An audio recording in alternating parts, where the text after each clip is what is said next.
Градоначалникот на Скопски Бутел го прими семејството од Радишани, кое неодамна доби тројка, близначињата Лена, Луна и Лазар. Последна чест имав да ги примам тато Горан, хероината мама Наташа и трите прекрасни ангелчиња, сподели Костовски на социјалните мрежи. Првиот човек на Бутел истакна дека ова е посебна радост за општината. На ова семејство му додели символична парична награда. Морам да кажам дека во мојата работна просторија имаше посебна енергија.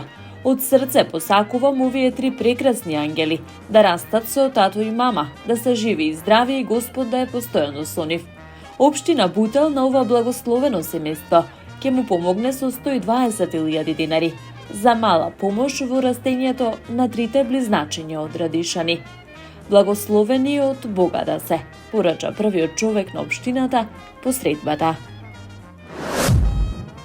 Со летниот распоред на летање од меѓународниот аеродром Скопје, што стапи во сила во саботата на полноќ. Од Скопскиот аеродром ќе летаат 16 авиокомпании, до 47 редовни дестинации, а 3 ќе се обраќаат со 10 чартер летови. На 2 април стартува летот на EasyJet до меѓународниот аеродром Скопје, од аеродромот Орли во Париз, а од 3 мај Визер од Барселона и Лион. Од ТАВ Македонија велат дека со летниот ред на летови имаат многу новости за патниците. На 2 април ќе го пречекаме првиот лет на EasyJet до меѓународниот аеродром Скопје, од аеродромот Орли во Париз, што е важно поради две работи. Првата е дека аеродромот во Париз е управуван од групацијата АДП, групација во која ТАВ аеродроми е членка. Втората важна работа е дека од 2 април патниците на Скопскиот аеродром ќе имаат бенефит да патуваат на еден од најфреквентните аеродроми во Франција, кој нуди бројни домашни и европски летови, изјави Неџат Курт, генерален директор на ТАВ Македонија. Следни нови линии што ќе бидат воведени од меѓународниот аеродром Скопје од 3 мај се Барселона и Лион со Визер. Тоа посочува Курт е уште една одлична вест за патниците на Скопскиот аеродром, особено во однос на повторното воведување на авиолинијата до Барселона, бидејќи е многу барана дестинација за патување.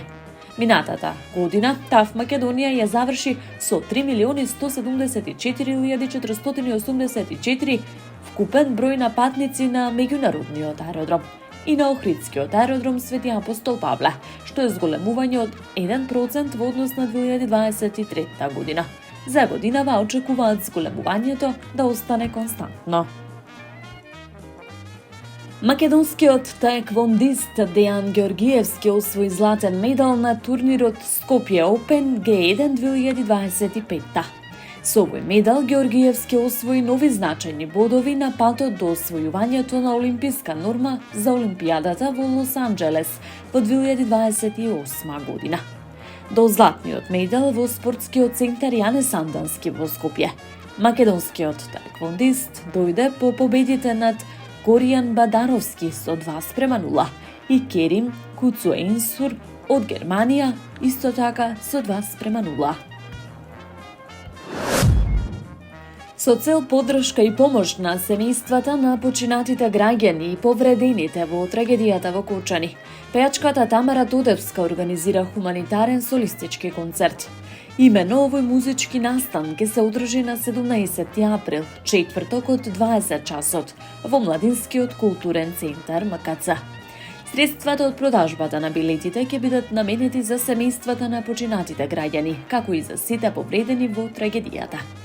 Информациите за продажбата на карти ќе бидат објавени предстојните денови, а Тодевска ги повикува сите своји фанови и луѓе кои почитуваат македонската музика да бидат дел од овој концерт. Хуманоста и солидарноста се вредностите кои можат да ја вратат надежда, а се толку потребни за семејствата на починатите и повредените граѓани во трагедијата во Кочани.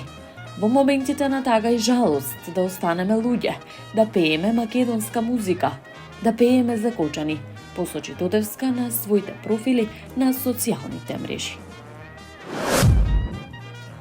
Полицијата соопшти дека вчера околу 1 часот по полноќ на улицата Партизанска било одземено патничко моторно возило Крајслер со штипски регистарски ознаки, управувано од лицето СГ од Република Турција, со привремен престој во Скопје, поради создавање на голема бучава.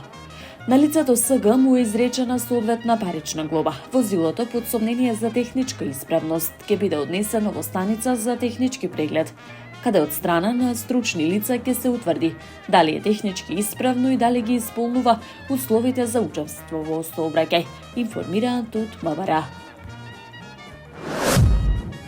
Министерството за внатрешни работи информираше дека вчера во 8 часот во СВР Скопје било пријавено дека било забележано на улицата Цветан Димов во населбата Чаир од возило Ауди А3 во движење со скопски регистарски ознаки биле испукани неколку куршуми во воздух.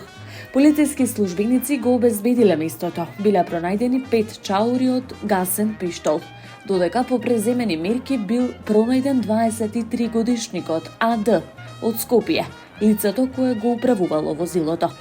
Со него бил извршен службен разговор, при што појаснил дека пукал од гасен пиштол Зораки, кој се наоѓал во неговиот дом на подрачјето на општина Чаир. По насоки од јавен обвинител, пиштолот бил одземен и против лицето се поднесени соодветни поднесоци.